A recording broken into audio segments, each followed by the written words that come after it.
warahmatullahi wabarakatuh. Selamat datang untuk ayah bunda yang sudah hadir dalam ruang Zoom meeting ini, dan saya juga ucapkan terima kasih juga untuk ayah bunda yang sudah meluangkan waktunya untuk kegiatan pada malam hari ini. Oke, sebelumnya saya buka dulu ya. Bismillahirrahmanirrahim. Assalamualaikum warahmatullahi wabarakatuh. Waalaikumsalam warahmatullahi wabarakatuh. Waalaikumsalam. Bismillahirrahmanirrahim. Alhamdulillahirrabbilalamin. Wabihi nasta'in wa ala umuri dunya waddin. Wassalatu wassalamu ala ashrafil anbiya wal mursalin. Sayyidina wa maulana Muhammadin sallallahu alaihi wasallam. Salawat serta salam senantiasa kami ucapkan kepada junjungan kita Nabi besar Muhammad sallallahu alaihi wasallam serta kepada keluarga dan juga sahabatnya. Semoga kelak kita mendapatkan syafaatnya. Amin amin ya rabbal alamin. Dan tak lupa pula kita awali kegiatan pada malam hari ini dengan pembacaan suratul Fatihah. Al-hadiniya wa ala kulli sholihah al-Fatihah.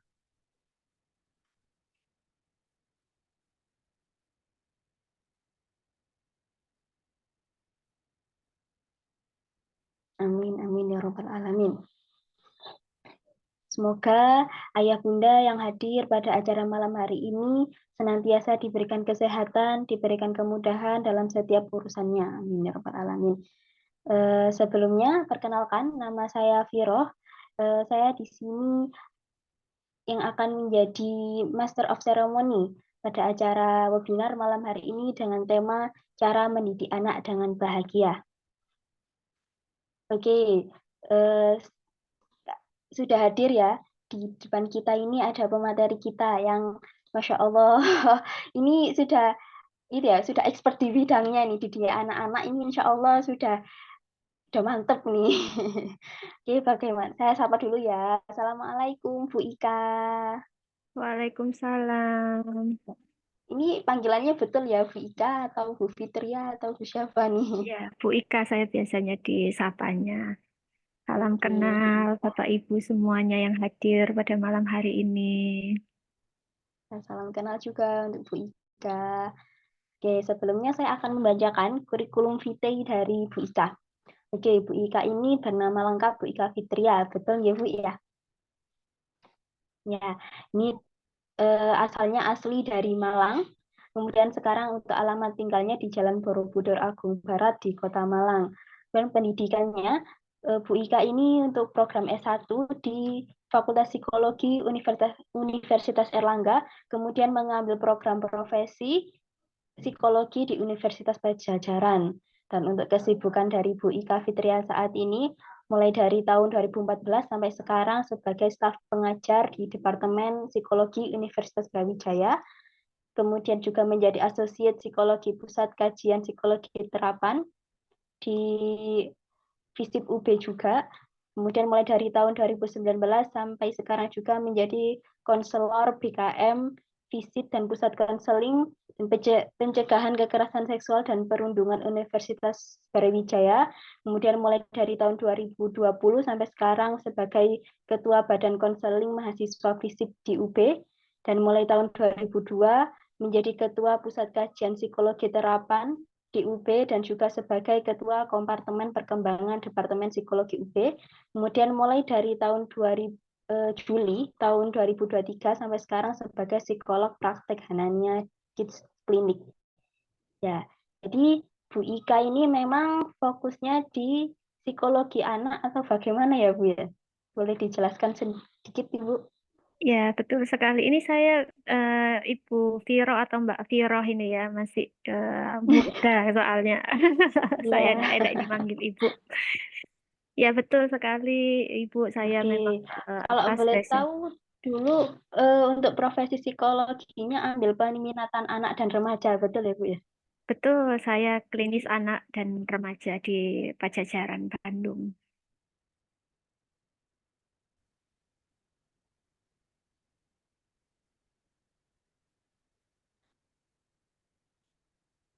Halo, ini Oke. suara saya terdengar atau kayaknya tadi terhenti? Ini di saya atau di Oke, Mbak Viro? jadi karena mungkin teman-teman daripada udah penasaran nih apa yang mau dibawakan sama Bu Ika, Ya.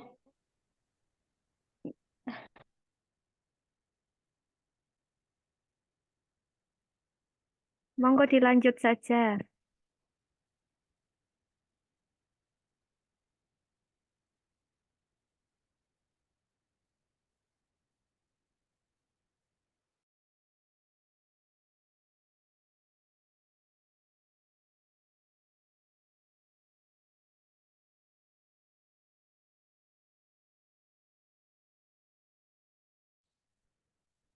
Ya, mohon maaf ya, kepental barusan.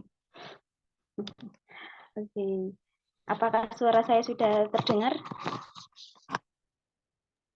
Alhamdulillah sudah terdengar kembali. Oke, terima kasih. Oke, saya lanjutkan lagi. Daripada ya Bunda semuanya yang ada di sini penasaran nih dengan materi yang akan dibawakan oleh Bu Ika, mungkin saya persilahkan untuk Bu Ika langsung menjelaskan materinya pada malam hari ini. Silakan Bu Ika. Baik, terima kasih Bu Viro atas perkenalannya. Assalamualaikum warahmatullahi wabarakatuh. Selamat malam Ayah, Bunda, Bapak, Ibu semuanya peserta webinar pada malam hari ini. Terima kasih sebelumnya saya ucapkan ke staf Mbak Usman begitu nggih. Betul nggih Mbak Bu Viro ya?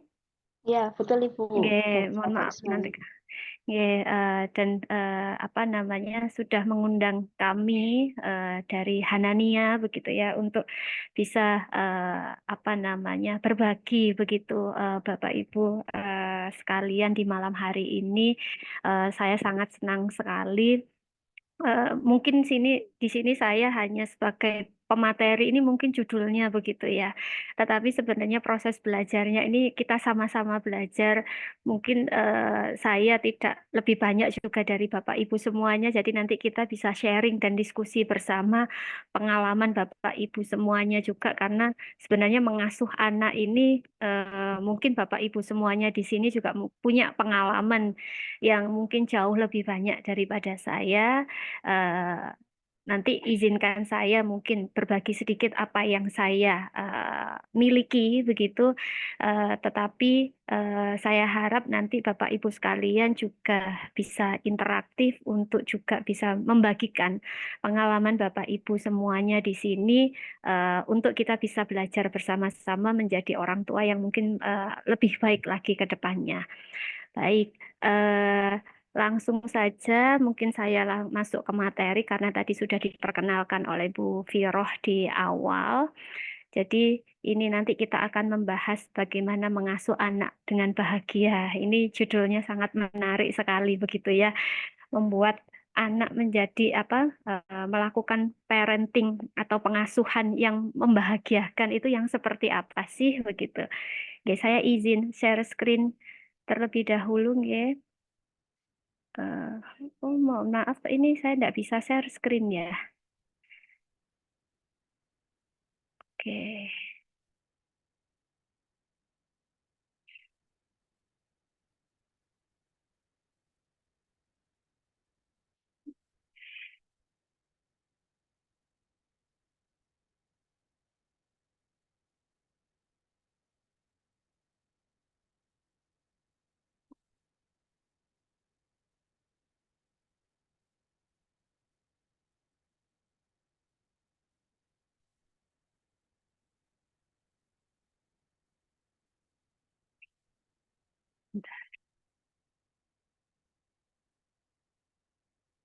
sudah terlihat ini, sepertinya masih agak loading. Sebentar ya, saya tutup yang lainnya dulu. Baik.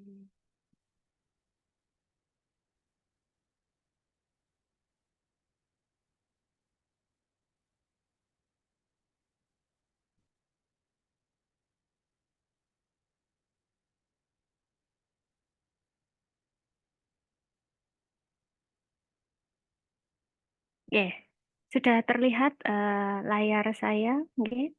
Sudah terlihat Bu Ika. Oke, matur nuwun. Baik. Nah, sebelum saya nanti menyampaikan materinya, saya ingin tahu dulu ini Bapak Ibu sekalian yang hadir pada malam hari ini. Kita akan bicara berkaitan dengan topik parenting begitu ya, berkaitan dengan pengasuhan. Nah, sepemahaman Bapak Ibu sekalian yang ada di sini, kita diskusi saja. Pengasuhan itu menurut Bapak Ibu apa sih gitu ya? Itu aktivitas yang seperti apa? Melibatkan hal apa saja di dalam pengasuhan ini. Nah, monggo Bapak Ibu ini kalau bisa mengakses Mentimeter, bisa klik ini di sini. Tapi kalau misalnya Bapak Ibu sekalian di sini mungkin berkenan mau menyampaikan secara langsung, monggo juga saya persilahkan. Karena kita ini tidak terlalu banyak begitu ya. Jadi kita mungkin bisa lebih banyak berdiskusinya. Jadi kalau Bapak Ibu berkenan untuk menyampaikan secara langsung, ini saya juga sangat senang sekali. Monggo. Sepemahaman Bapak Ibu, pengasuhan itu apa?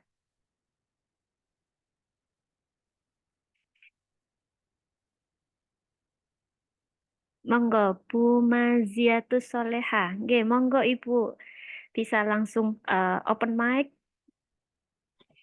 Ya, Assalamualaikum warahmatullahi wabarakatuh. Selamat malam, Bu Ita. Waalaikumsalam warahmatullahi wabarakatuh. Salam kenal, Ibu. Ya, Alhamdulillah sudah kedua kalinya nih ketemu Bu Ika. Yang pertama di Hanania waktu Sex Education waktu itu ya. Oh, alhamdulillah. Ya, senang Oh, sekali ya Ibu bisa ketemu kembali.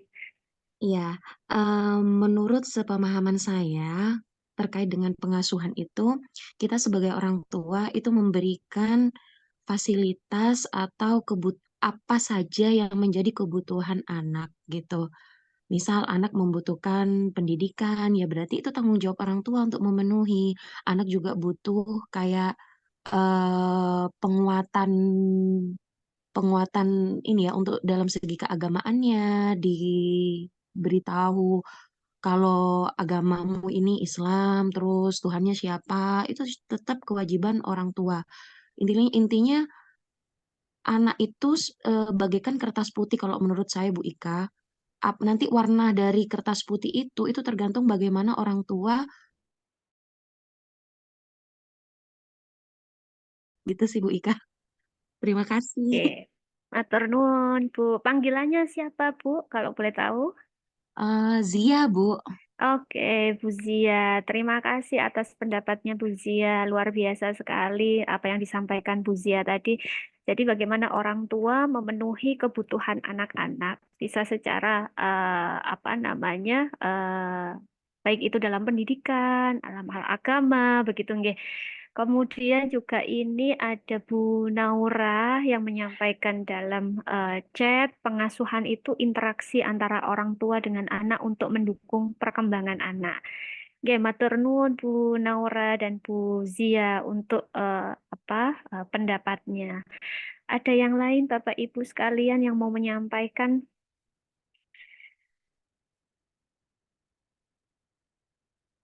Ada satu lagi mungkin?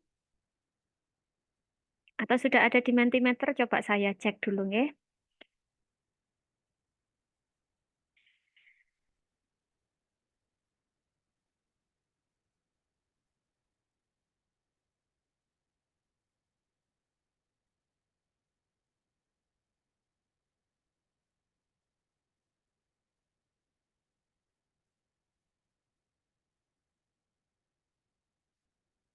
Nggih, sepertinya belum ada atau mungkin masih dalam proses begitu nggih. Tapi apa yang disampaikan oleh Bu Zia dan Bu Naura tadi sebenarnya ini tepat sekali begitu ya.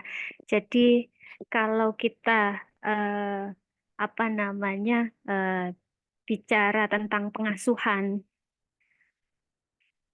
Nah, ini mungkin satu hal yang banyak kita dengar, atau mungkin satu hal yang familiar sekali untuk kita dengar sehari-hari begitu ya, parenting, kemudian apalagi dengan media sosial yang saat ini sangat marak sekali begitu ya, kita bisa melihat bagaimana public figure ini banyak memberikan sebuah apa namanya informasi-informasi begitu ya berkaitan dengan pengasuhan. Mungkin yang sangat populer sekali atau tren saat ini gitu ya Bapak Ibu. Oh iya, kalau kita bicara parenting menjadi orang tua itu seperti apa sih gitu ya? Apakah kita tipe orang tua seperti Nikita Willy, seperti Jennifer Bahdim begitu ya? Yang itu banyak sekali muncul di mungkin media sosial Bapak Ibu sekalian begitu ya. Jadi itu kadangkala menjadi acuan atau gambaran bagaimana kemudian kita menjadi orang tua ini dengan dari public figure itu ketika mereka membesarkan anak. Ya, sebenarnya kalau kita bicara pengasuhan ini apa yang disampaikan Bu Naura dan Bu Zia tadi tepat sekali. Jadi bagaimana kita ini merupakan satu aktivitas, satu kegiatan, dan juga satu pekerjaan. Jadi kalau ada yang bilang bahwa oh mengasuh anak menjadi ibu rumah tangga, tidak punya pekerjaan begitu ya, atau ya di rumah aja mengasuh anak, itu sebenarnya satu anggapan yang keliru atau tidak tepat sama sekali begitu ya. Karena itu juga merupakan satu aktivitas yang membutuhkan effort besar begitu ya, sumber daya besar untuk kita bisa melakukannya. Karena dalam aktivitas ini ada tanggung jawab dan peran yang sangat besar sekali yang dilakukan oleh orang tua untuk memberikan perhatian dan mendukung perkembangan anak-anak.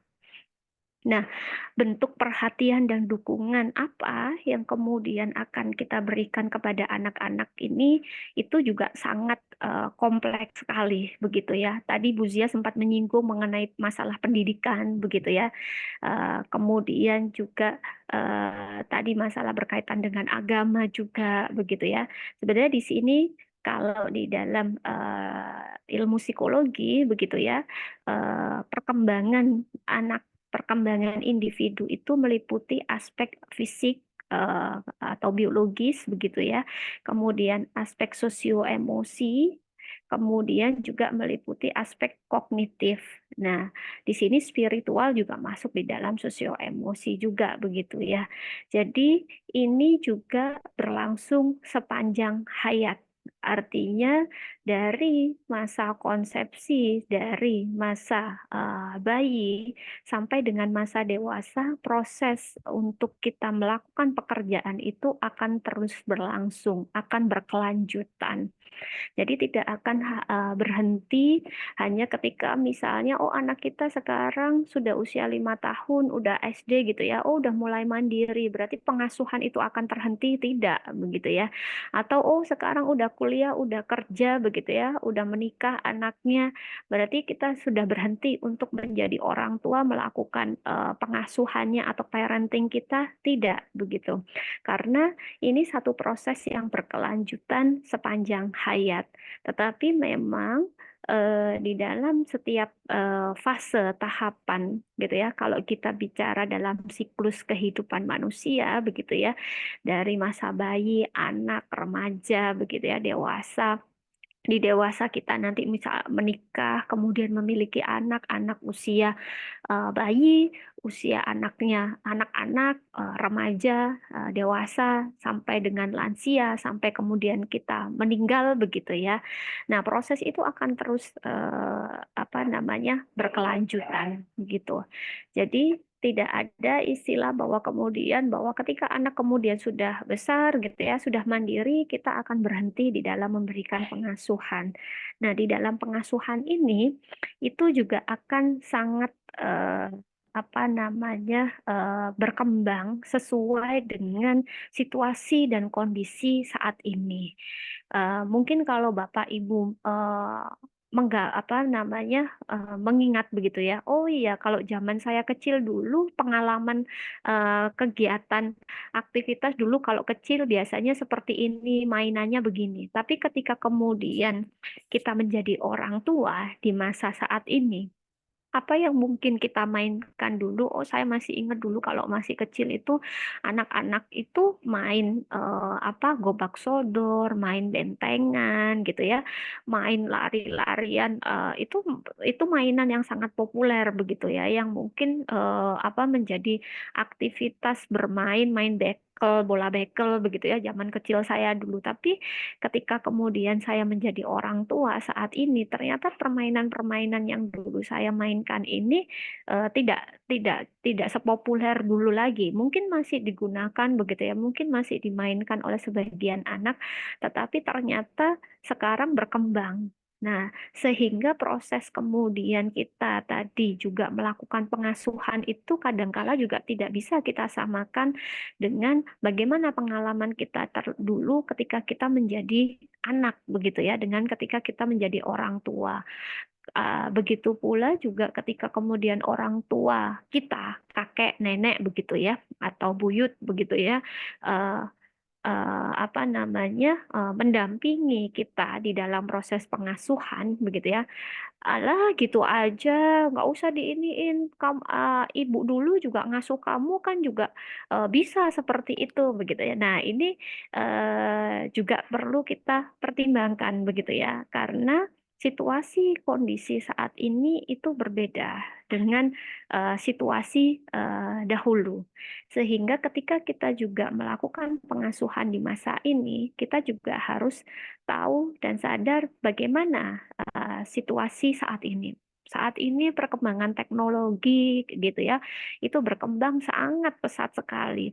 Anak-anak itu mungkin sekarang gitu ya, mereka lahir sudah terbiasa dengan melek teknologi, pegang gadget, mainan yang berkaitan dengan teknologi, mereka cepat sekali untuk bisa beradaptasi. Nah, bagi kita di generasi-generasi milenial, generasi Y gitu ya, itu mungkin kita baru mengenal teknologi gitu ya, ketika kita ada di usia-usia remaja, dewasa begitu ya.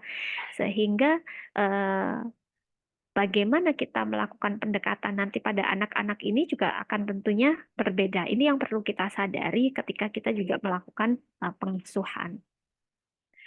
Nah, pengasuh itu apa sih yang akan dilakukan? Mendukung dan memberikan perhatian, memenuhi kebutuhan anak-anak itu, begitu ya. Itu yang seperti apa? Mungkin Bapak Ibu sekalian pernah tahu gitu ya. Oh, kalau jadi manajer artis itu kayak apa sih gitu ya? Yang dilakukan seorang manajer itu bagaimana? Nah, manajer itu kan mengurusi segala hal ya, dari A sampai Z, dari dia bangun sampai dia perform sampai dia selesai begitu ya. Jadi pengasuh itu juga dalam tanda kutip hampir sama seperti seorang manajer begitu. Jadi bagaimana kemudian kita bisa mengelola, tahu gitu ya. Kalau seorang manajer itu kan dia akan tahu bakat talent dari artis yang dia kelola begitu ya. Bagaimana kemudian juga orang tua itu akan juga bisa tahu apa yang menjadi kelebihan, keunggulan begitu ya, potensi-potensi yang dimiliki anak dan bagaimana kemudian mengembangkan potensi-potensi itu secara optimal. Nah, yang perlu kita pahami juga adalah di dalam setiap tahap perkembangan itu akan memiliki kebutuhan yang berbeda. Ketika anak berada di usia bayi, ketika anak berada di usia remaja, ketika anak itu berada di usia dewasa, itu punya kebutuhan yang berbeda. Sehingga sebagai seorang manajer tadi, orang tua juga harus tahu apa yang menjadi kebutuhan dari anak ketika mereka berada di tahapan perkembangannya. Nah, anak-anak di usia balita gitu ya, mungkin akan sangat butuh sekali untuk perhatian atau afeksinya itu ditunjukkan secara nyata. Mereka masih senang sekali misalnya untuk dipeluk gitu ya. Kalau anak-anak itu kan senang ya, misalnya perhatiannya itu ditunjukkan secara langsung, dipeluk, dipuji gitu ya. Tapi kalau anaknya udah mulai remaja, tentu beda lagi gitu ya. Udah nggak mau lagi, kadang malah ibunya, aduh adik kesini dong gitu, ibu pengen dipeluk gitu ya. Tapi, ih mama malu kan nanti dilihat sama temennya gitu ya, kan udah gede gitu ya. Nah, itu akan berbeda. Apa namanya, apa kebutuhannya mungkin akan sama. Butuh untuk juga mendapatkan afeksi, butuh untuk mendapatkan kasih sayang gitu ya, tapi bentuknya yang berbeda. Nah, kemudian hal yang lain lagi yang perlu kita ingat adalah setiap anak itu memiliki keunikan masing-masing, memiliki karakteristik yang khas satu dengan yang lainnya, atau yang kita kenal dengan istilah individual differences. Kakak dan adik gitu ya, saudara, apa namanya, meskipun berasal dari orang tua yang sama, lingkungan yang sama, perlakuan kita sama sebagai orang tua, tetapi masing-masing anak ini punya karakteristik yang berbeda. Mereka memiliki tadi potensi, kemampuan yang tidak sama satu dengan yang lainnya, sehingga bagaimana kemudian tadi kita memenuhi perhatian, memenuhi kebutuhannya, itu juga akan berbeda antara satu dengan yang lainnya. Ada yang satu tadi senengnya dipeluk, tapi untuk adiknya nggak terlalu suka, tapi dia senang kalau kita dengarkan ceritanya gitu ya.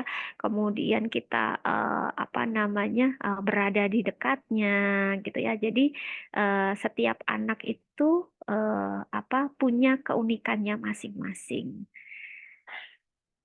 Nah, itu pengasuh. Nah, sekarang apa peran orang tua sebagai pengasuh atau manajer tadi? Setiap tahapan yang tadi sempat saya sampaikan begitu ya, itu akan punya kebutuhan tuntutan yang berbeda-beda. Pada anak yang masih di usia bayi, mereka masih sangat membutuhkan begitu ya, apa namanya kehadiran dari orang tua. Dependensi dan ketergantungan anak terhadap orang tua itu masih sangat besar sekali. Anak terutama untuk memenuhi hampir semua kebutuhannya begitu ya. Jadi memastikan lingkungannya tidak berbahaya, kemudian apa namanya membimbing, kemudian juga mengajarkan perilaku yang baik atau kurang baik, itu bisa dilakukan oleh orang tua ketika anak masih berada di tahap apa namanya usia bayi. Ibu.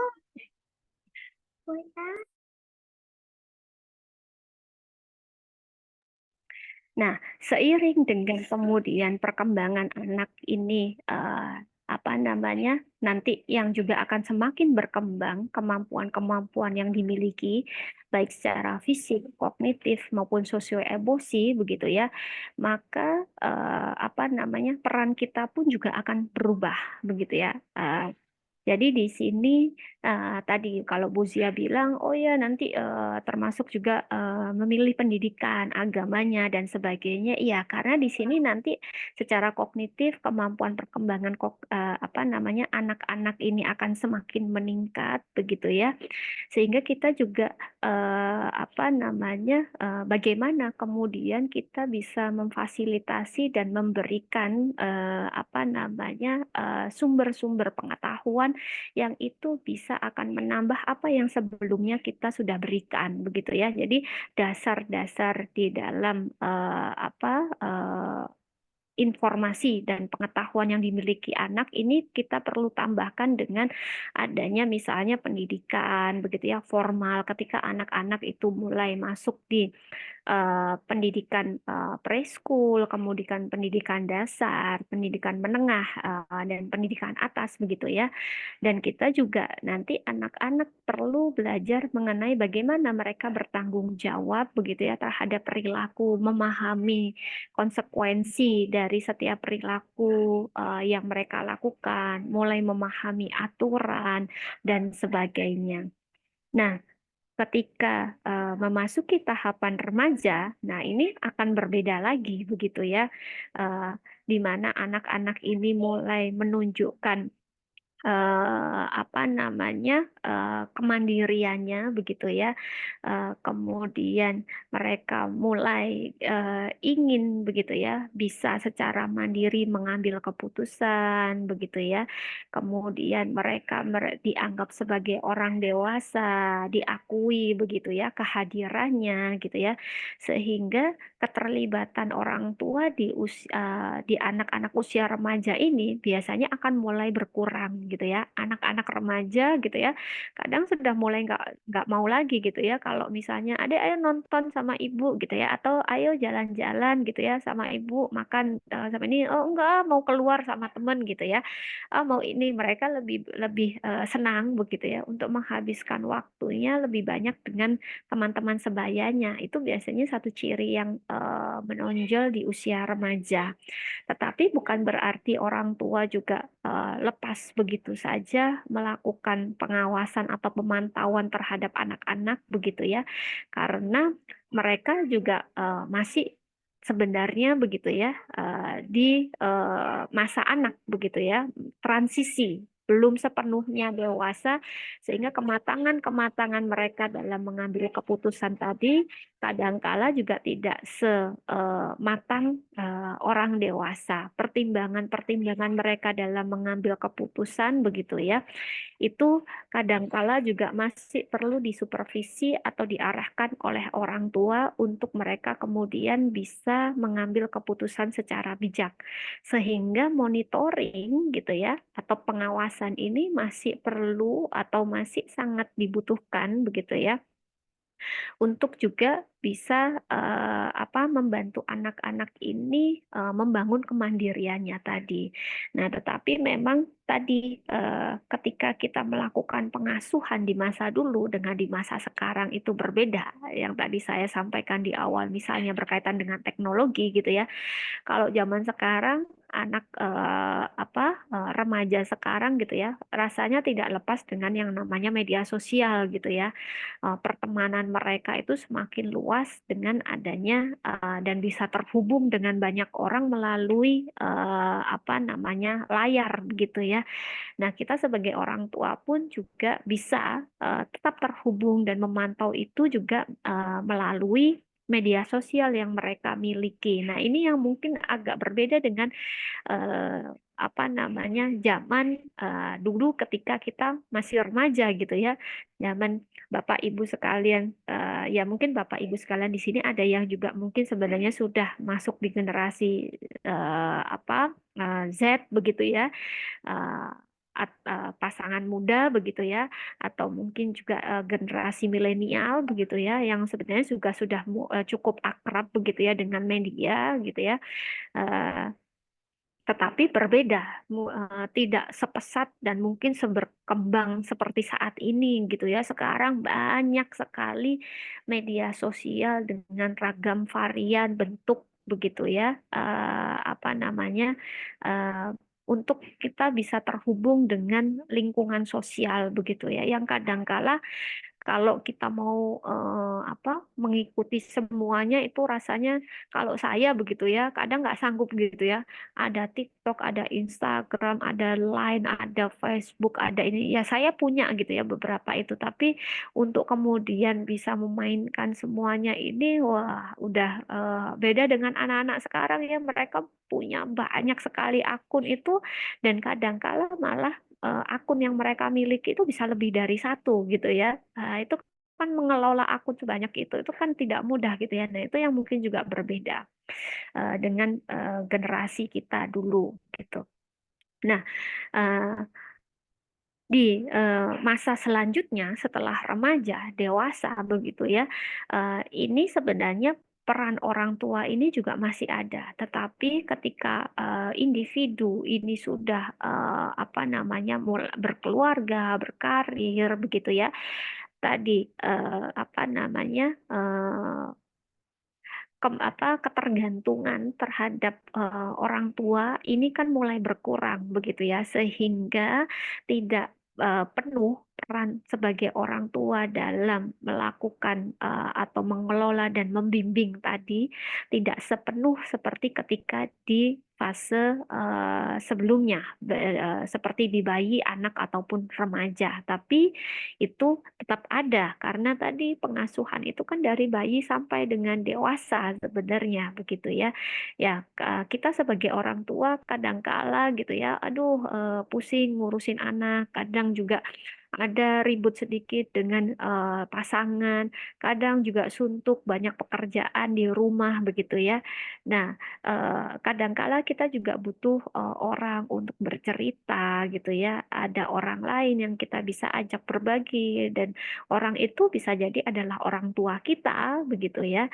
Nah, di sini juga kita berperan begitu ya. Orang tua ini juga untuk bisa membimbing anak-anak gitu ya. Mungkin sebagai tempat sharing, mungkin juga kita sebagai apa bisa memberikan nasihat, bisa berbagi pengalaman begitu ya, untuk bisa memberikan informasi-informasi ataupun kebutuhan-kebutuhan afeksi yang dibutuhkan oleh anak. Karena tadi kebutuhan itu tidak hanya secara material, secara fisik begitu ya.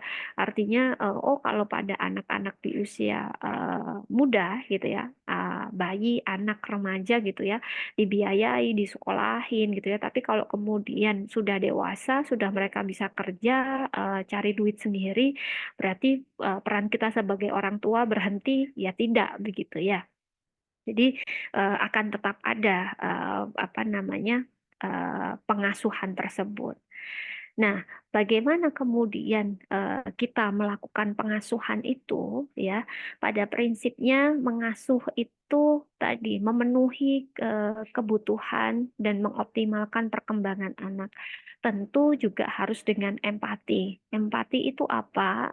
Empati itu bagaimana kita bisa memahami dan mengenali begitu ya, atau berusaha menempatkan diri dalam posisi orang lain tersebut begitu ya. Jadi ketika kemudian kita empati pada anak, jadi kita juga bisa merasakan dan menempatkan diri bagaimana kemudian dari sudut pandang anak. Oh, adik atau mas, mbak gitu ya, ikut les ini ya, ikut les matematika, ikut les bahasa Inggris, ikut ini, ikut itu gitu ya. Nah, yang perlu kita pahami adalah apakah memang anak-anak kita senang gitu ya? Apakah memang anak-anak kita ini butuh untuk mendapatkan hal tersebut? Ataukah ini adalah asumsi dan pikiran kita bahwa anak-anak ini seharusnya memang mendapatkan itu? Jadi kita juga perlu mengetahui apa saja yang menjadi kebutuhan anak ini. Kebutuhan tadi itu apakah memang dia butuhkan atau kita yang ingin anak-anak itu mendapatkan hal tersebut. Ini satu hal yang berbeda. Dan kita juga perlu di dalam mengasuh itu penuh hormat atau penghargaan. Kita mencoba menghargai apa yang menjadi pilihan-pilihan atau keputusan-keputusan dari anak. Karena tadi anak-anak itu unik gitu ya. Setiap orang itu individual differences. Dan anak kita tidak sama dengan kita dan bukan kita. Jadi kalau misalnya anak, oh ini makanannya enak, coba deh enak banget gitu ya. Ibu suka makan ini, coba adik makan juga, ini enak begitu ya. Nah, enak itu kan relatif begitu ya. Nah, setiap anak itu juga punya tadi kebutuhan atau hal-hal yang itu selalu kadangkala tidak sama dengan apa yang kita rasakan. Jadi kita juga perlu menghargai hal-hal yang kadangkala gitu ya. Kok adik pakai bajunya gitu sih gitu ya. Kita nggak suka gitu ya. Padahal ibu ini bagus nggak baju yang aku pakai gitu ya. Ibu kakak mau ikut les ini gitu ya. Hmm, kok ikut les gambar sih? Kok nggak ikut les yang apa namanya bahasa Inggris aja? Kok nggak ikut les matematika aja? Kok ambil ekskulnya yang ini? Kenapa nggak yang itu aja gitu ya? Jadi kita juga perlu menghargai dan menghormati pilihan-pilihan yang diambil oleh anak-anak kita. Kemudian pengertian serta batasan.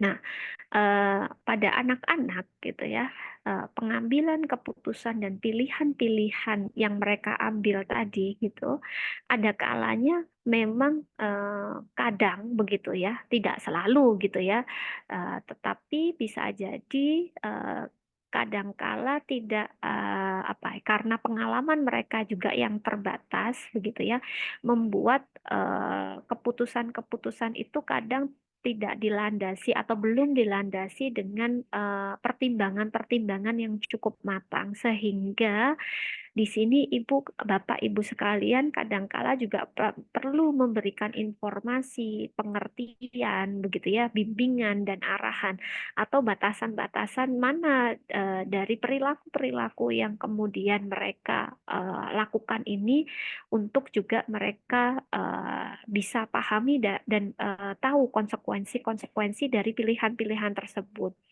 Oh iya, boleh keluar main sama teman gitu ya, jalan-jalan, mau ke rumah teman gitu ya, mau mengerjakan tugas. Tapi mereka juga tahu bahwa kalau main keluar gitu ya, itu sampai jam berapa gitu ya. Boleh nggak seharian, boleh nggak sampai nginep gitu ya, boleh nggak misalnya kalau belanja gitu ya, beli misalnya pengen sesuatu gitu ya itu sampai kemudian harus menghabiskan uang tabungannya begitu ya. Nah, hal-hal semacam itu yang perlu kita juga berikan pengertian atau batasan-batasan untuk juga dipahami oleh anak-anak. Jadi di sini kita ada kendali yang cukup pada anak begitu ya. Tapi kita juga bisa sambil menetapkan batasan-batasan yang sesuai dengan kapasitas anak. Memberi uang saku pada anak begitu ya. Kita kasih nih dia 100.000 SD gitu ya. Perlukah begitu ya? Kita kasih ya kita mampu kok ngasihnya gitu ya. Ya kenapa enggak gitu ya? Tapi tadi kita juga perlu punya batasan-batasan yang sesuai. Anak-anak ini sebenarnya gitu ya untuk jajan di usia dia gitu ya. Kemudian jam istirahatnya misalnya sudah ada makan bekal di sekolah dapat begitu ya atau dari rumah bawa bekal gitu ya. Masih perlukah juga dia misalnya membawa uang saku sebesar itu gitu ya. Nah, oh ya nggak apa-apa Bu, biar nanti juga belajar untuk menabung. Oh ya boleh begitu ya. Mungkin itu konsep yang atau salah satu cara bagaimana Bapak Ibu sekalian untuk mengajarkan cara menabung begitu ya. Nah, cara menabung. Tapi juga sebenarnya ada banyak cara hal yang lain yang bisa juga diambil. Menabung ini dikasihnya pada saat itu begitu ya uangnya harian atau kita bisa kasih dalam bentuk yang lainnya. Misalnya, oh iya kalau uang sakunya tetap segini, tapi misalnya mingguan kalau dia berhasil melakukan sesuatu dikumpulkan dia dapat uang. Nah, di situ nanti biasanya uang itu disisihkan untuk ditabung begitu ya. Nah, jadi ada mungkin banyak cara yang bisa dilakukan. Baik. Nah, kalau kita bicara tentang pengasuhan, nah ini Bapak Ibu sekalian mungkin juga familiar dan sering sekali mendengar tentang gaya pengasuhan, gitu ya. Wah, ini orang tua yang apa namanya otoriter kah, gitu ya, orang tua yang demokratis kah, begitu ya. Nah, ini saya mengutip sedikit dari apa namanya gaya pengasuhan yang ada. Jadi unsur di dalam pengasuhan itu ada dua. Jadi ada responsivitas ya. Jadi seberapa tanggap sih kita sebagai orang tua untuk bisa memahami kebutuhan-kebutuhan dari anak kita, begitu ya. Bagaimana kita bersikap, bagaimana kita apa namanya memenuhi secara afeksi apa yang mereka butuhkan gitu ya, waktu dan kualitas waktu bersama dengan anak-anak itu adalah responsivitas. Kemudian yang satunya lagi adalah tuntutan. Nah, kalau kita memenuhi semua hal juga bagaimana kemudian kita menetapkan batasan-batasan atau aturan-aturan atau kontrol kita terhadap anak-anak kita. ya. Mana yang kemudian boleh, mana yang kemudian tidak boleh begitu ya untuk mereka lakukan. Nah, ini yang dua hal ini yang nanti akan mempengaruhi bagaimana tipe pengasuhan yang akan kita lakukan. Ini saya mengutip dari punyanya Baumrin begitu ya. Ini sedikit teori, tidak apa-apa ya Bapak Ibu sekalian, tapi nanti kita bisa melihat dan Bapak Ibu mungkin juga bisa mengevaluasi begitu ya. Ketika kita memberikan tuntutan yang tinggi pada anak begitu ya, kemudian kita sedikit memberikan responsivitas. Jadi kita pengen anak kita, wah nanti pokoknya anaknya harus juara gitu ya, nanti jadi juara kelas, nanti masuknya ke kedokteran, nanti harus ambil ini, harus ambil itu begitu ya. Tapi kita tidak memberikan keleluasaan dan kesempatan pada anak-anak kita untuk menyampaikan kebutuhan-kebutuhan kita. Ini akan masuk di dalam tipe pengasuhan yang otoriter. Jadi orang tua yang dominan begitu ya, dengan banyak tuntutan yang tinggi, sementara tadi responsivitasnya dia rendah. Jadi banyak mengontrol, banyak ini, nggak boleh itu, gitu ya, sehingga anak-anak ini tidak terpenuhi atau mereka tidak memiliki kesempatan untuk menyalurkan apa yang sebenarnya mereka inginkan. Ya, pokoknya apa kata mama deh, gitu ya. Nah, ini orang tua yang cenderung otoriter. Nah, tuntutan yang tinggi dan responsivitas yang tinggi ini yang tipe demokratis. Jadi anak juga diberikan kesempatan, anak juga diberikan kebebasan begitu ya. Tapi orang tua juga punya aturan begitu ya, punya batasan-batasan di dalam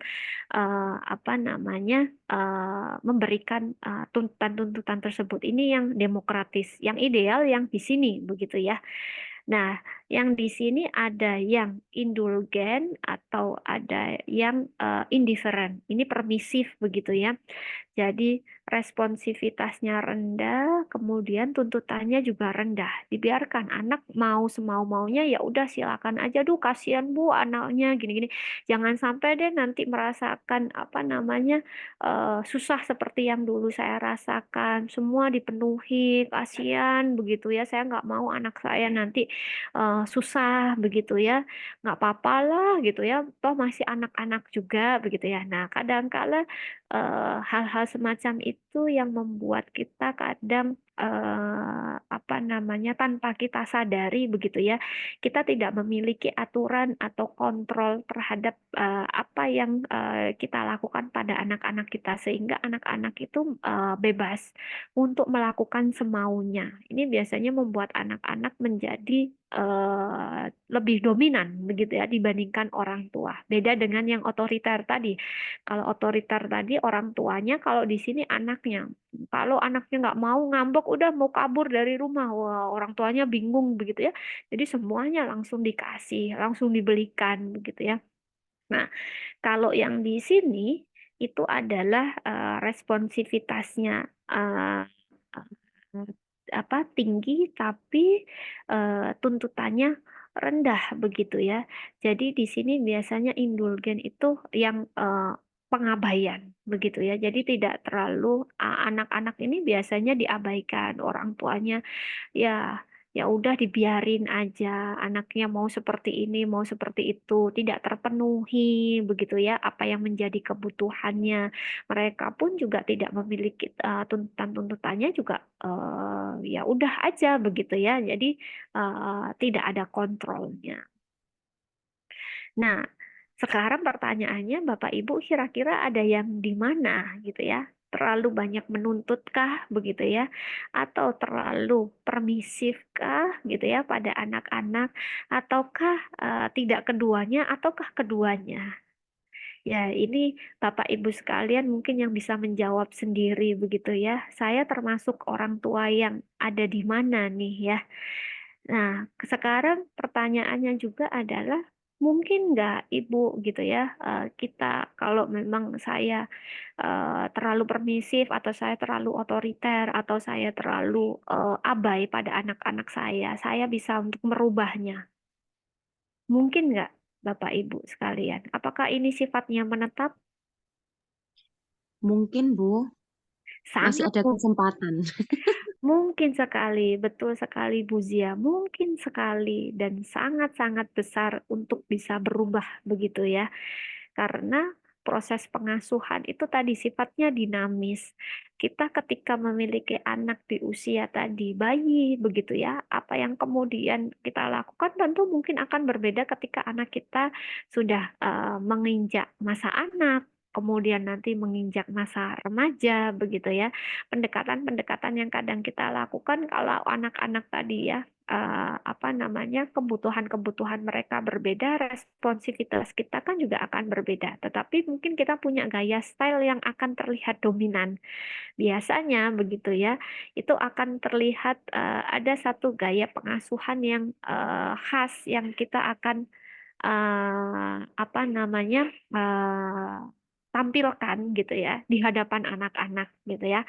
Oh kadang menurut adik atau kakak gitu ya, misalnya kita tanya gitu ya, ibu itu orangnya seperti apa? Oh ibu itu galak gitu ya.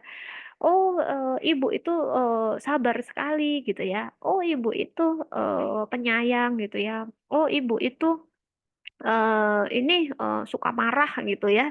Oh, nah, ada macam-macam reaksi anak. Nah, ini kita apa yang kita lakukan gitu ya, perilaku-perilaku yang kita apa tunjukkan atas reaksi dari apa perilaku anak sehari-hari itu yang kemudian akan anak-anak lihat dan nilai gitu.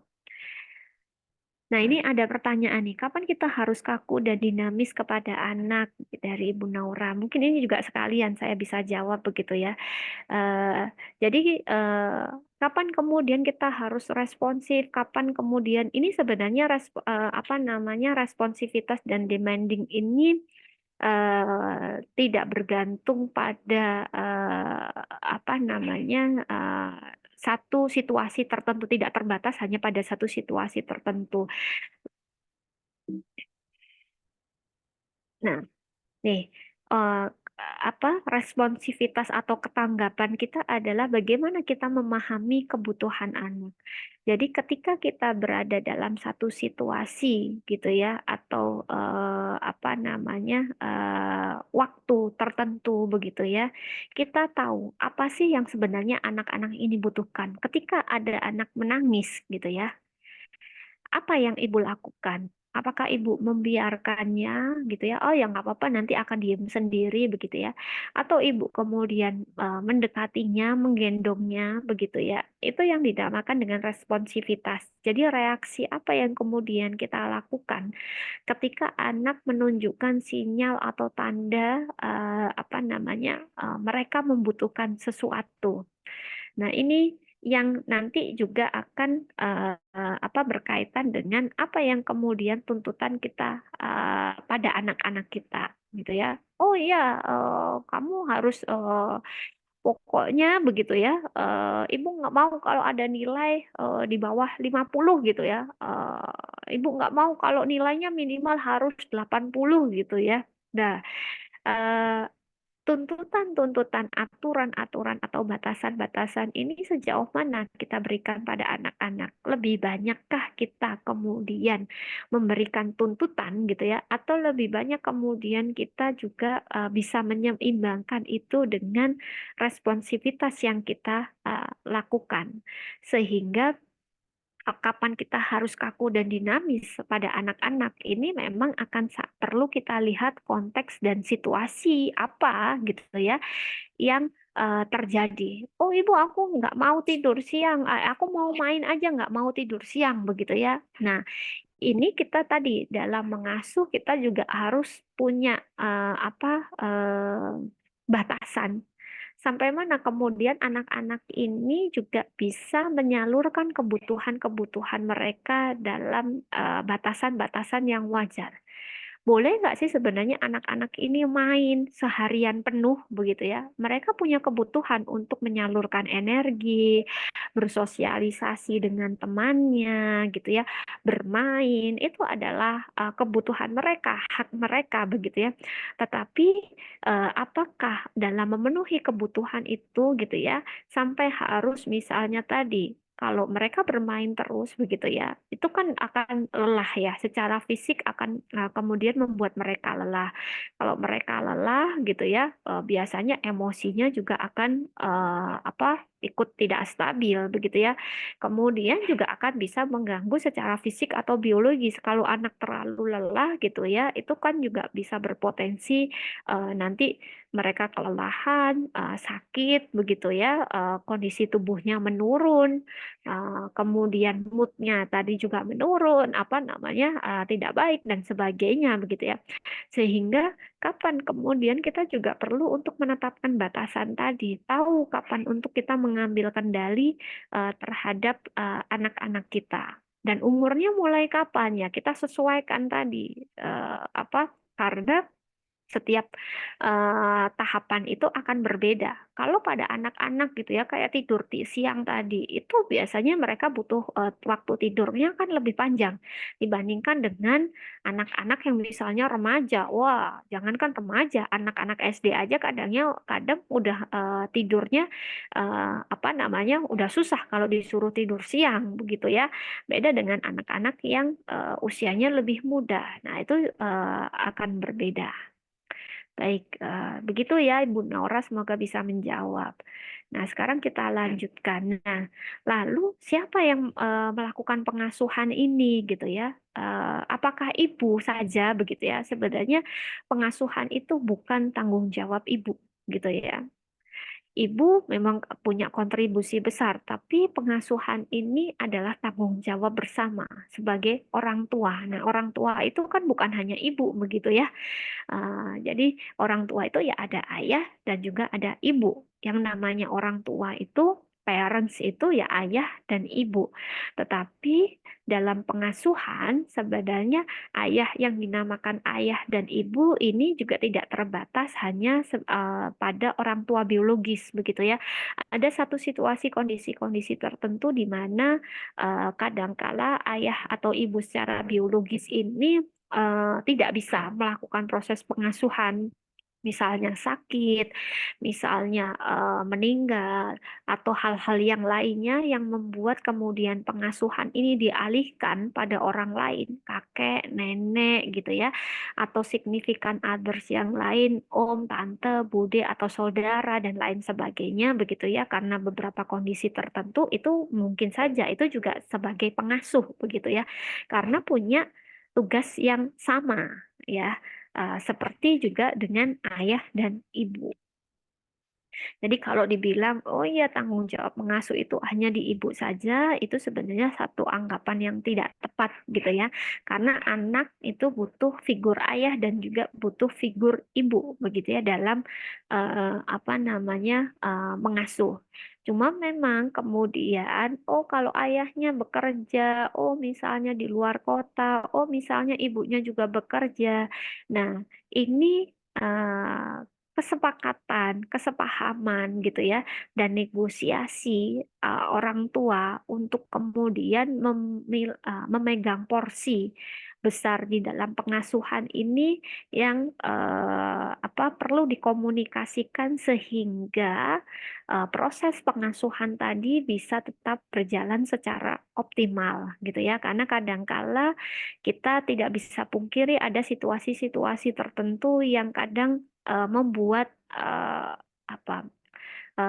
proses ini menjadi tidak ideal gitu ya. Kadang nggak ayah dan ibu tidak satu tempat tinggal, misalnya tadi kayak di luar kota, kemudian ayahnya jauh pulangnya 3 bulan sekali dan sebagainya. Ya, tapi sebenarnya juga pengasuhan itu bisa tetap dilakukan, apalagi dengan sekarang gitu ya, komunikasi melalui telepon, nah itu artinya eh, apa eh, komunikasi antara orang tua, ayah dan ibu di dalam proses pengasuhan ini begitu ya, itu tetap menjadi tanggung jawab mereka berdua, begitu ya, sebagai orang tua. Nah, sebelum kita nanti juga akan membahas hal apa saja yang penting begitu ya di dalam komunikasi, ini ada yang perlu saya sampaikan berkaitan dengan keluarga. Karena kalau kita bicara pengasuhan, ini kita bicara konteks di dalam keluarga. Nah, di dalam keluarga ini itu tidak hanya sebenarnya melibatkan antara ayah dan ibu begitu ya, anak dengan ibu, tetapi semua anggota di dalam keluarga. Ya, ada ayah, ibu, anak, dan mungkin bisa jadi anggota keluarga ada juga kakak atau adiknya begitu ya. Atau kalau misalnya di budaya kita kadang banyak juga di dalam keluarga kita ada keluarga besar gitu ya. Nah, itu apa namanya akan terjadi sebuah relasi hubungan timbal balik. Jadi bagaimana kemudian nanti perilaku yang terjadi pada anak, apa yang dilakukan oleh anak gitu ya. Wah, anaknya ini ya suka sekali membantah gitu ya, apa namanya sulit sekali untuk dibilangin gitu ya. Anaknya nakal gitu ya. Ah, ini apa yang terjadi pada anak ini tidak serta-merta begitu ya. Ya memang karena kesalahan dari anak sendiri gitu ya, karena anaknya memang nakal begitu ya. Tetapi kalau kita kembali pada tadi bahwa ini satu relasi timbal balik, pengaruh dari pengasuhan orang tua begitu ya, apa yang dilakukan oleh orang tua, begitu bagaimana reaksi orang tua terhadap keseharian anak, penetapan aturan dan sebagainya begitu ya. Itu juga akan mempengaruhi bagaimana kemudian perilaku pada anak itu bisa muncul. Jadi perilaku itu tidak tiba-tiba begitu ya, langsung begitu ya. Tapi itu adalah sebuah bagian dari proses pembelajaran, sebuah reaksi yang dimunculkan oleh anak dari proses interaksi yang dia lakukan di dalam keluarganya. Dan keluarga itu adalah sebuah sistem. Jadi di dalam keluarga itu ada banyak subsistem peran yang terjadi di dalamnya. Ada generasi yang berbeda, ada jenis kelamin yang berbeda, ada peran yang berbeda, yang itu akan saling berinteraksi satu dengan yang lainnya dan akan memberikan efek secara langsung atau tidak langsung di dalam apa namanya pertumbuhan dan perkembangan atau situasi di dalam keluarga. Ayah ibu yang harmonis, begitu ya, komunikasi yang baik, itu akan menciptakan iklim yang positif dan kondusif di dalam rumah, sehingga anak-anak juga bisa membangun begitu ya kepercayaan dan hubungan yang positif juga dengan teman-temannya. Begitu pula sebaliknya. Jadi sistem-sistem di dalam keluarga ini akan saling terkait satu dengan yang lainnya. Dan bagaimana kemudian juga pengasuhan atau keluarga itu akan sangat banyak dipengaruhi oleh banyak faktor, begitu ya. Faktor biologis, faktor pendidikan, gitu ya, latar belakang budaya, status sosial, ekonomi. Kita dulu dari budaya mana sih, gitu ya. Kadang kan nggak cocok, aduh, kalau sama suami mertua itu kok gini banget sih, kok nggak sama dengan yang ada di keluargaku, begitu ya, kok mereka gini, kok ini, kok itu. Nah, karena mereka memang punya latar belakang background yang berbeda-beda gitu ya. Tadi setiap orang kan unik dan keunikan mereka itu terbentuk dari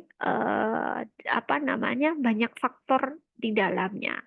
Ada ayah ibu yang berbeda, keluarga dengan status sosial yang berbeda, pendidikan yang berbeda, budaya yang berbeda, dan yang lain sebagainya begitu ya. Sehingga itu akan mewarnai bagaimana juga kemudian pengasuhan yang akan kita lakukan. Jadi kalau kita bicara tentang anak begitu ya, individu ya, ini dalam konsepnya ekologi Bronfenbrenner begitu ya, itu tidak hanya dipengaruhi oleh faktor individunya saja ini begitu ya, tapi juga bagaimana anak ini berinteraksi dengan teman sebaya, bagaimana dia berinteraksi dengan keluarga, begitu ya, bagaimana kemudian dia di sekolah, bagaimana dia di lingkungan tetangga, bagaimana kemudian nanti di komunitas, kemudian di negara dan sebagainya, gitu ya, budaya, begitu ya, itu juga akan mempengaruhi bagaimana kemudian pertumbuhan dan perkembangan anak itu menjadi individu saat ini. Makanya tadi sangat unik sekali dan individual differences. Nah, kenapa ini menjadi penting begitu ya? Karena ini juga akan mempengaruhi bagaimana pengasuhan yang akan kita lakukan. Jadi kalau bapak ibu begitu ya, kadang oh aku pengen anakku seperti ini. Ibunya pengen A gitu ya, bapaknya pengen B gitu ya. Nah, kita perlu memahami tadi ada proses negosiasi, ada proses komunikasi bahwa nanti pengasuhan ini kan harus disepakati. Mau yang seperti apa yang akan kita lakukan. Karena ibu tadi datang ibu ketika kemudian bapak dan ibu ini menikah begitu ya. Ini kan menyatukan tidak hanya individunya saja, tapi bapak ibu dengan beragam background tadi yang sudah Bapak Ibu bawa begitu ya. Jadi nanti di dalam pengasuhan ini kita juga akan mau melakukan yang seperti apa. Tetapi dalam pengasuhan ini ada 7 kunci penting begitu ya yang perlu kita pahami begitu. Yang pertama adalah berkaitan dengan konektivitas atau keterhubungan. Ini adalah waktu bersama untuk membangun ikatan. Jadi tidak hanya ikatan antara juga anak begitu ya, tapi yang paling penting juga adalah pasangan begitu ya. Kemudian juga ayah dan ibu ini juga dengan anak-anak. Seberapa sering sih Bapak dan Ibu sekalian gitu ya menghabiskan waktu bersama anak-anak, mendengarkan cerita begitu ya. Apa yang mereka lakukan seharian di sekolahnya gitu ya. Apa yang mereka rasakan ketika mereka ada di rumah, apa yang mereka sukai, apa yang tidak mereka sukai gitu ya. Itu akan membangun konektivitas hubungan gitu ya, keterikatan antara ibu dengan anak gitu ya atau ayah dengan anak begitu pula dengan pasangan. Kemudian juga komunikasi ya saya rasa ini satu hal yang sangat penting sekali mungkin saya sudah nggak perlu menjelaskan gitu ya. Tapi kalau Bu, tapi suami saya ini kadang susah sekali diajak komunikasi gitu ya. Ya, jadi Bapak Ibu sekalian ya kadang kala ya kalau kita kita dulu gitu ya sebagai individu single begitu ya. Kadang ya udah aja nggak usah ngomong gitu ya, nggak kepengen ngomong dan ini. Tapi kalau sudah menjadi bapak, sudah menjadi ibu, nggak bisa kita nggak ngomong begitu ya. Kita harus komunikasi dengan pasangan juga dengan anak-anak gitu ya. Apalagi dengan anak-anak. Anak-anak itu nggak bisa hanya dengan kemudian membaca pikiran kita begitu ya. Istri juga nanti juga tahu sendiri gitu ya kalau aku nggak ngomong begitu ya. Tidak, kita perlu ada keterbukaan, perlu ada pengertian apa yang sebenarnya diinginkan oleh ibu, apa yang diinginkan oleh bapak, dan apa yang kemudian bapak ibu juga inginkan pada anak-anak, dan apa yang anak-anak inginkan itu harus dikomunikasikan. Itu menjadi kunci. Kemudian ada composure atau ketenangan begitu ya. Jadi dalam mengasuh ini kita juga perlu tahu posisi kita ini ada di mana sih begitu ya. Ya, pengendalian terhadap emosi begitu ya. Dalam situasi-situasi tertentu kita juga perlu sadari kalau anak marah, ibu perlu ikut marah juga atau enggak. Kalau ibu marah atau ayah marah, apakah itu akan menyelesaikan permasalahan begitu ya. Jadi kita perlu menyadari bahwa sebagai orang kita ini di sini perannya sebagai siapa sih gitu ya. Ya, ya, tapi gimana Bu? Kadang kan kalau marah gitu ya kita juga terbawa emosi marah. Iya, gitu ya. Itu satu hal yang wajar, naluriah bahwa kadang kita juga ikutan marah, kesel. Siapa sih yang nggak kesel udah seharian ini pagi-pagi udah rempong semuanya nyiapin dan segala macam. Anaknya rewel, tantrum dan sebagainya. Padahal jamnya udah telat, mau telat, ibu mau kerja dan sebagainya gitu ya. Tapi tadi ibu dan anak gitu ya. ibu sudah secara usia jauh lebih matang, bapak juga demikian begitu ya dibandingkan anak-anak. Jadi memang kita perlu menyadari begitu ya, siapa sih yang sebenarnya perlu gitu ya untuk yang bisa begitu ya mengelola dan mengontrol emosi ini gitu ya. Kalau kita juga ikutan marah, apa bedanya kemudian kita dengan anak kita yang usianya 4 tahun yang tantrum juga gitu ya. Kita sudah dewasa, kita bukan anak-anak lagi. Jadi kita juga perlu punya kendali terhadap emosi. Wajar kadangkala kita terbawa emosi.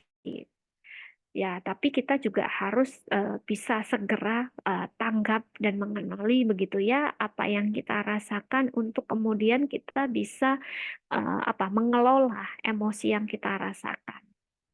Dan ini juga nanti akan berpengaruh terhadap pengambilan keputusan yang akan kita ambil. Ya udah kalau misalnya gitu ya, oh, nggak mau, aku nggak mau sama ibu gitu ya. Aku mau ke rumah nenek aja gitu ya. Aku nggak mau tinggal lagi sama ibu. Ya udah kalau nggak mau gitu, udah tinggal aja sana sama nenek gitu ya. Wah, kan runyam ya kalau seperti itu nanti anaknya emosional, kitanya juga emosional, keputusannya menjadi juga tidak logis dan tidak rasional begitu ya. Nah, sebagai orang tua kita juga harus menyadari dan memahami kapan kemudian keputusan ini harus kita ambil gitu ya. Kapan kita perlu memikirkan dan mempertimbangkan baik-baik setiap keputusan yang akan kita ambil. Kemudian kita juga menyadari konsekuensi dari tindakan gitu ya. Nah, ini yang berbeda antara orang dewasa dengan anak-anak gitu ya, ataupun remaja.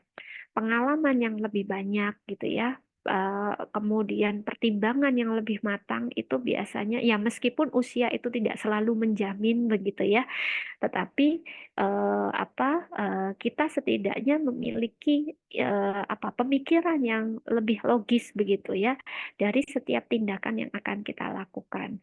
Dan penting juga Bapak Ibu dalam pengasuhan itu percaya diri gitu ya.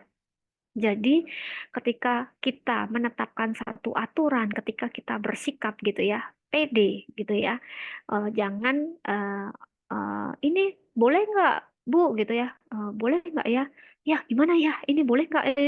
Nah, jangan ditunjukkan kalau ibu dan bapak itu ragu-ragu begitu ya, tapi tunjukkan kepercayaan diri, keyakinan dari bapak ibu. Kalau misalnya nggak ragu, tapi nanti jangan dikasih lihat ke anak-anak gitu ya, karena anak-anak ini juga individu pembelajar yang sangat cepat gitu ya, yang sangat pandai gitu ya. Dia juga akan bisa melihat gitu ya keraguan-keraguan itu. Wah, kalau sama ibu ini kadang boleh gitu ya. Nah, ini. Jadi nanti kesempatan kalau mau sesuatu ke ibu aja gitu ya. Nah, ini akan juga membuat kita nanti ini juga akan berpengaruh terhadap konsistensi kita. Kita bisa komit nggak dengan aturan ini? Kalau udah nggak boleh makan permen gitu ya, atau cuma boleh makan satu, ya udah satu.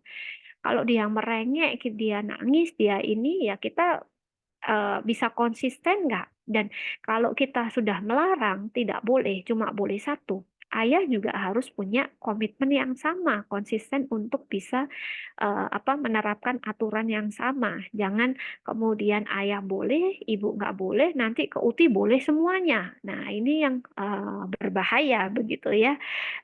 Anak-anak menjadi tadi kontrol dan batasan terhadap aturan-aturan itu menjadi rendah sehingga nanti anak akan yang menjadi dominan. Nah, ini yang kita juga hindari. Nah,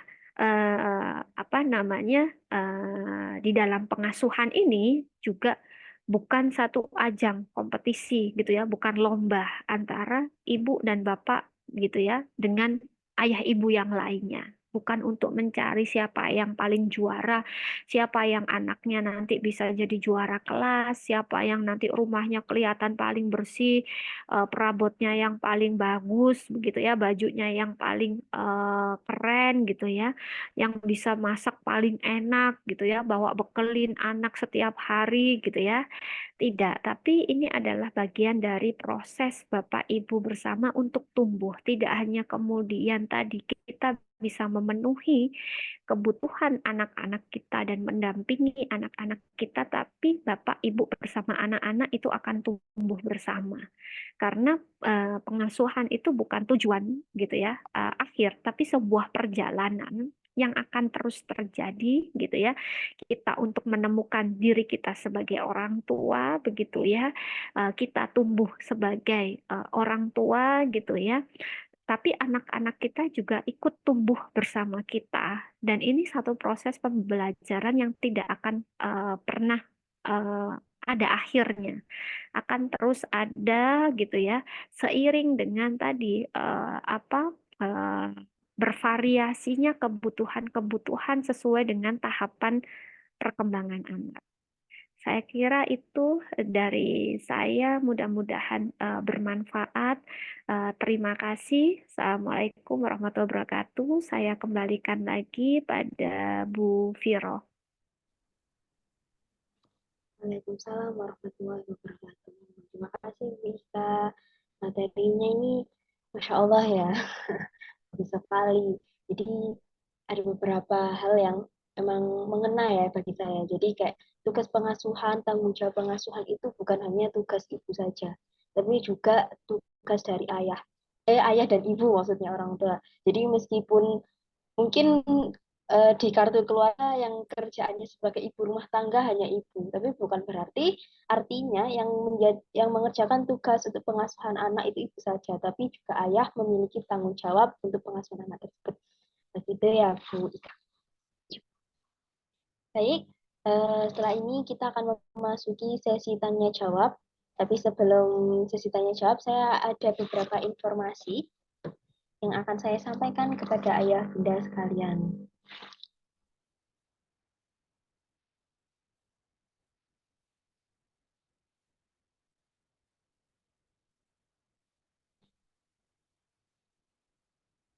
Jadi untuk ayah bunda sekalian yang bingung untuk mengisi waktu liburan untuk anak-anaknya, boleh silakan untuk mengikuti acara yang kami adakan, yakni berjudul Outstanding Youth Camp, menemukan diri, menetapkan tujuan, mewujudkan mimpi. Dan untuk acara Outstanding Youth Camp ini kami tujukan untuk anak dari usia 8 sampai 17 tahun yang dilaksanakan pada tanggal 28 sampai 30 Juni 2024 dan bertempat di Kota Malang. Dan untuk informasi lebih lanjutnya, silahkan menghubungi nomor admin kami, ini nomor 0857 5597 6016. Mungkin dari Bapak, Ibu, Ayah, Bunda yang berminat untuk mengikuti acara tersebut, kami persilahkan menghubungi nomor tersebut dengan silakan kirim chat, memperkenalkan diri, dan juga mengirimkan tulisan daftar OYJ Outstanding Youth Camp gitu. Oke, terima kasih. Mungkin dari ayah bunda sekalian ada yang ingin ditanyakan dari sesi materi tersebut. Oke, dari Bu Maziatus Soliha. Monggo silakan. Mau langsung on mic atau bagaimana Bu Mazia? Baik, terima kasih. Mohon izin bertanya, Bu Ika. Kebetulan saya ini kan figur pendidik ya untuk kategori anak usia pendidikan anak usia dini, mulai dari jenjang kelompok bermain sampai di taman kanak-kanak. Nah, pertanyaannya, saya itu menemukan beberapa siswa saya itu yang mempunyai perilaku yang bagi saya itu kurang tepat. Kurang tepat dalam artian mereka itu di usianya seperti itu, intinya masih anak usia dini, sudah bisa memukul, bahkan merampas mainan temannya, terus mendorong gitu ya. Nah, juga sekarang kan yang lagi booming itu masalah bullying ya, Bu Ika. Juga saya pernah sih baca beberapa artikel di jurnal penelitian itu, eh, perilaku-perilaku itu termasuk pada kategori bullying. Nah, ini yang saya khawatirkan kalau di ranah usia dini ini terus berlanjut kegiatan seperti itu gimana nanti di masa depannya gitu loh. Padahal untuk sikap ibu guru, bukan saya karena berpihak pada guru, tidak. Otomatis kan kalau guru kan ya harus menjadi figur yang baik gitu ya. Tapi ini perilaku ini munculnya dari mana ya? Saya sampai masih mikir sampai sekarang. Saya mencoba untuk mencari solusi, mengadakan parenting kepada orang tua, termasuk kemarin mengundang Hanania hadir di sekolah saya. Ya untuk itu, untuk bagaimana orang tua itu aware gitu ya. Cuman ya tantangan sekali untuk kita sebagai pendidik gitu. Pertanyaannya, gimana nih selaku pendidik, khususnya apalagi anak usia dini di fase pondasi, ini kan krusial banget nih tentang perilaku bullying itu. Treatmentnya itu kita seperti apa, Bu Ika? Sedangkan waktu yang lebih lama dihabiskan oleh anak kan bersama orang tua di rumah. Jadi begitu. Terima kasih, Bu Ika.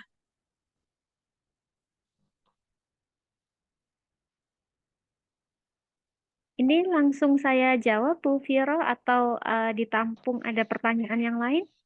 Silakan langsung dijawab dulu dari Oke, pertanyaan baik. Zia. Ya, baik. Terima kasih, Bu Viro. Terima kasih atas pertanyaannya, Bu Zia. Ini kalau kita bicara terkait dengan bullying, ini sebenarnya satu permasalahan yang kompleks begitu ya. Jadi perilaku anak untuk dengan sengaja menyakiti teman-temannya, begitu ya, ada tendensi atau intensi untuk menyakiti dengan sengaja, ini bisa dipengaruhi oleh banyak faktor. Jadi bagaimana anak kemudian tadi belajar untuk dia merespon lingkungan sekitarnya, ini yang pertama mungkin bisa dipelajari dari lingkungan, gitu ya. Artinya bagaimana sih sebenarnya situasi dan lingkungan saat dia di dalam situasi tersebut, begitu ya. Apakah perilaku yang dia lakukan ini sebagai bentuk pertahanan diri, gitu ya. Jadi ada anak-anak yang memunculkan perilaku agresi ini sebagai bentuk pertahanan diri untuk dia bisa survive, gitu ya. Tapi ada juga perilaku-perilaku ini yang memang mengarah pada satu tendensi memang dengan sengaja ingin menyakiti temannya, begitu. Nah, ini kita perlu tahu dulu, ini anak-anak ini masuk pada perilaku yang mana, begitu.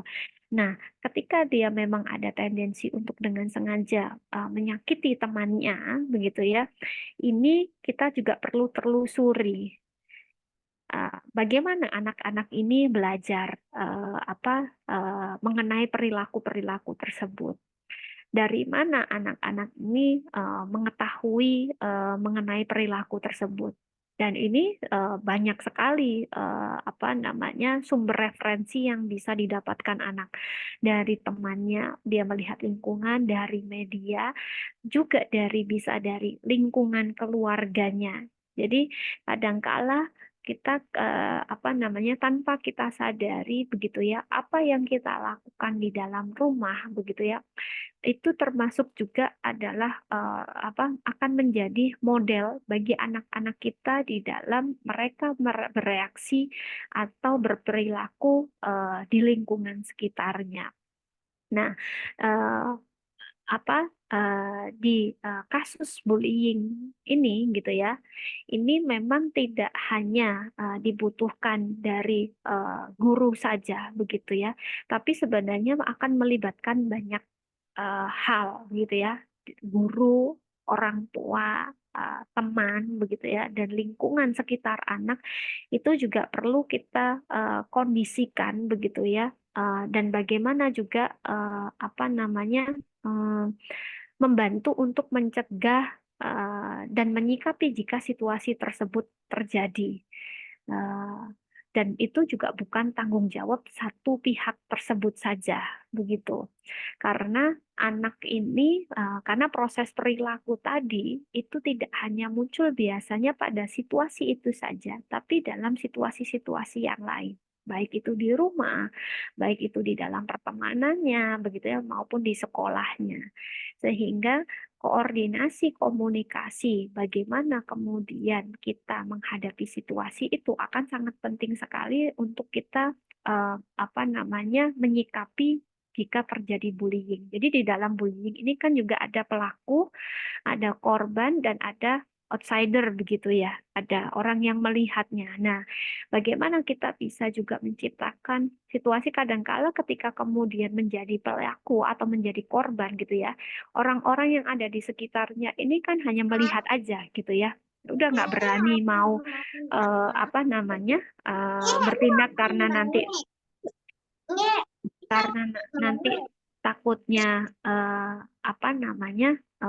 ikut dibully gitu ya, kalau nanti dia lapor atau lain sebagainya. Nah, ini yang kita bisa sebenarnya kita bisa manfaatkan untuk bagaimana agar anak-anak ini juga bisa berani speak up, berani untuk menyampaikan ketika mereka dalam situasi-situasi tersebut, tidak hanya sebagai korban, tapi juga ketika melihat lingkungan gitu ya atau teman-temannya ada indikasi-indikasi atau perilaku-perilaku tersebut, sehingga kita bisa mencegah atau memutus rantai bullying ini tidak menjadi sebuah kebiasaan atau perilaku yang kemudian akan berkelanjutan. Tetapi memang ini satu hal yang tadi kompleks dan tidak mudah begitu ya, karena kadangkala sudah berbudaya, kemudian takut, kemudian juga nanti kita yang nanti malah disalahin, kita yang nanti ini kadang stereotip yang sudah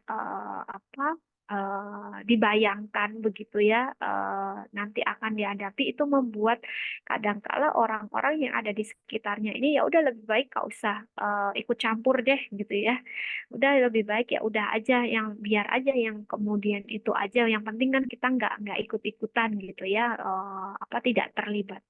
Ini yang memang membuat kemudian bullying ini kadang sulit untuk kemudian kita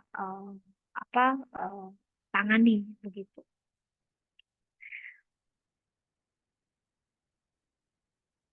Semoga bisa menjawab Bu Zia.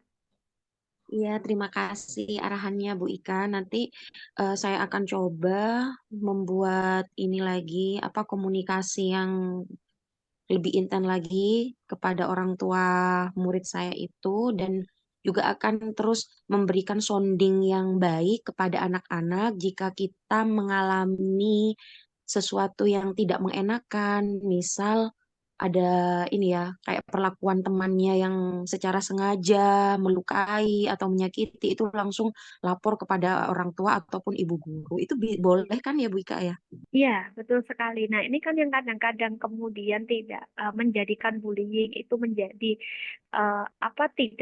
tidak tidak terdeteksi. Ini kan kadang-kadang karena tidak ada cukup bukti yang kuat begitu ya, atas kejadian-kejadian atau kasus. Nah, biasanya baru terblow up kalau sudah ini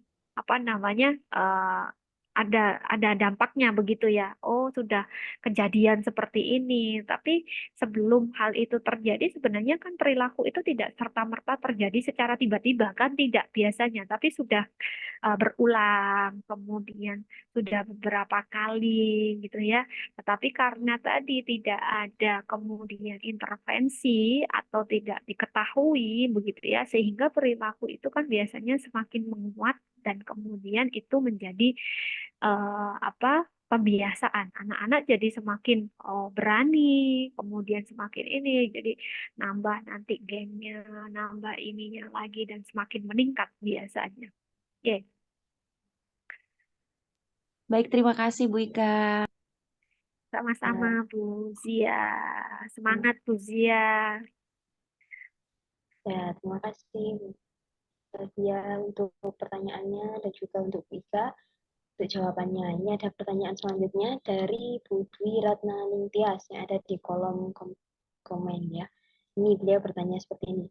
Bu mau tanya, bagaimana kita bisa tetap konsisten menerapkan positive parenting saat menghadapi toddler yang sering menolak, melawan, dan tantrum ya? Terima kasih. Silakan beliau langsung dijawab, bisa? Ya, terima kasih pertanyaannya Bu Dwi. Ya, kalau anaknya menolak, tantrum gitu ya, rewel gitu ya, gimana kita bisa tetap konsisten gitu ya? Udah lagi belanja tiba-tiba tadinya baik-baik aja, tiba-tiba rewel minta ini itu gitu ya. Kita perlu tahu yang pertama adalah apa yang menjadi sumber gitu ya, atau pemicu tantrum dari anak. Nah, dari situ kita nanti juga akan membantu kita untuk tadi kita berpikir secara logis dan mengambil keputusan secara tepat begitu ya. Ketika kita tahu apa yang menjadi sumber permasalahannya. Responsivitas tadi kan kita memahami kebutuhan anak. Jadi kita tahu apa yang kemudian dia butuhkan. Ketika anak tadi nangis, rewel gitu ya, dia bergulung-gulung dan sebagainya. Apa sih yang sebenarnya menjadi pemicu perilaku itu? Oh iya, dia mau minta dibelikan mainan gitu ya. Nah, di sini pertimbangan-pertimbangan gitu ya, dan kematangan-kematangan tadi yang perlu kita diuji oleh anak gitu ya di dalam pengasuhan ini. Jadi seberapa penting kemudian kita perlu memenuhi kebutuhan ini. Ini masuk dalam kebutuhan apa sih anak kita minta mainan ini gitu ya. Minta mainan. Ini kebutuhan primer, sekunder, tersier kah begitu ya. Dan seberapa sebenarnya dia butuh mainan ini. Nah, dia di rumah sudah punya nggak mainan ini? Dia mau ini memang karena dia butuhkan, ataukah karena dia inginkan? Karena kebutuhan dan keinginan itu berbeda. Kalau kebutuhan itu ya memang sesuatu hal dasar yang perlu kita penuhi. Tetapi kalau keinginan itu kan kalau sudah bukan lagi masuk dalam kebutuhan, kalau masukkan di dalam kebutuhan bukan lagi kebutuhan dasar, tapi itu sudah masuk di kebutuhan sekunder atau tersier begitu ya, yang sebenarnya tidak harus dipenuhi pada saat itu juga. Nah, jadi kita perlu tahu nih, kita perlu nggak juga untuk kemudian memenuhi keinginan tadi pada saat itu. Nah, ketika kita memenuhi keinginan itu pada saat itu juga, maka kita juga harus memahami konsekuensinya ketika kemudian anak itu nanti meminta lagi pada situasi yang lain. Kita akan bisa tetap konsisten tidak untuk melakukan hal yang sama atau tidak. Oh ya nggak apa-apa Bu, wong itu mainannya cuma murah aja kok, cuma 1.000 aja, cuma mau balon gitu ya.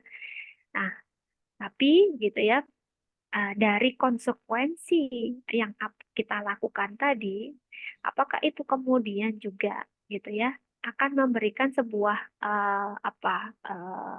dampak implikasi panjang pada anak-anak kita ke depannya. Oh, jadi anak ini kalau mau sesuatu dia akan belajar, oh kalau saya nangis gitu ya, saya tantrum, ibu pasti membelikan. Nah, ini yang perlu kita sadari sehingga dalam kita menerapkan konsistensi tadi, itu membuat kita juga bisa konsisten dan komitmen untuk menjaga gitu ya, apa yang menjadi batasan-batasan yang sudah kita tetapkan sebelumnya.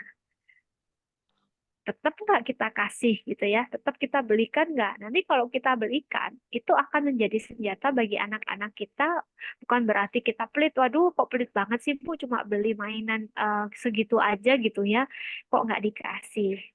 Nah, tapi kita juga perlu mempertimbangkan apakah kemudian anak-anak ini ketika menginginkan sesuatu harus dengan cara dia marah-marah gitu ya, tantrum, gulung-gulung begitu ya. Karena pada anak-anak yang nanti semakin besar gitu ya, ketika biasanya tantrum ini kan muncul ketika kemampuan berbahasa anak-anak ini terbatas. Jadi mereka sulit untuk mengungkapkan keinginannya. Bukan terkait dengan permasalahan bahasa tidak gitu ya.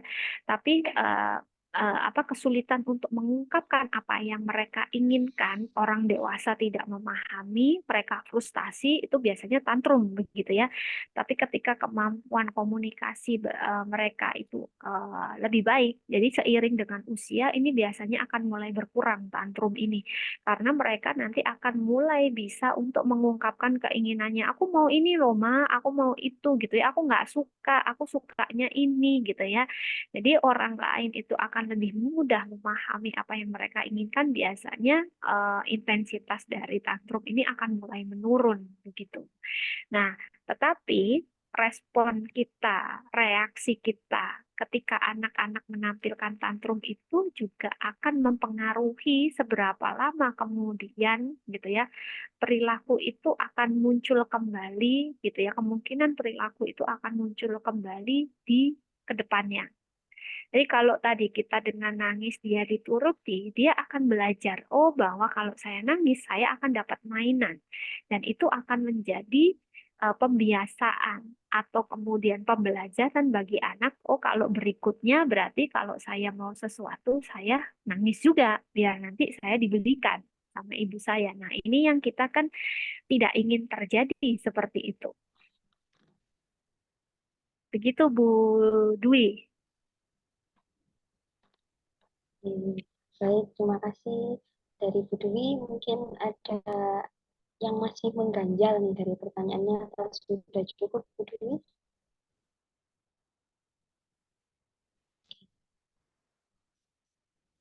Oke, karena pertanyaan dari Ayah Bunda mungkin sudah cukup, jadi saya akhiri webinar pada malam hari ini, dan kami ucapkan terima kasih banyak kepada Bu Ika atas waktunya di tengah-tengah kesibukannya, karena sudah meluangkan waktunya untuk menjadi pemateri pada malam hari ini. Semoga materi yang disampaikan oleh Bu Ika menjadi amal jariah kepada Bu Ika dan sekeluarga. Dan saya juga sebagai pemandu acara pada acara malam hari ini, mohon maaf jika ada salah dalam ucapan atau perilaku yang saya kurang berkenan, mohon dimaafkan. Oke, sebelum saya tutup acara pada malam hari ini, untuk ayah bunda yang berkenan untuk on cam, saya persilahkan untuk on cam untuk foto dulu sebentar.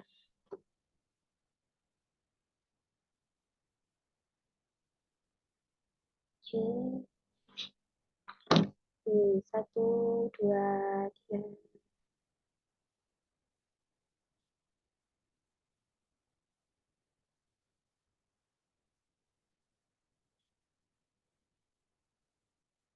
Oke.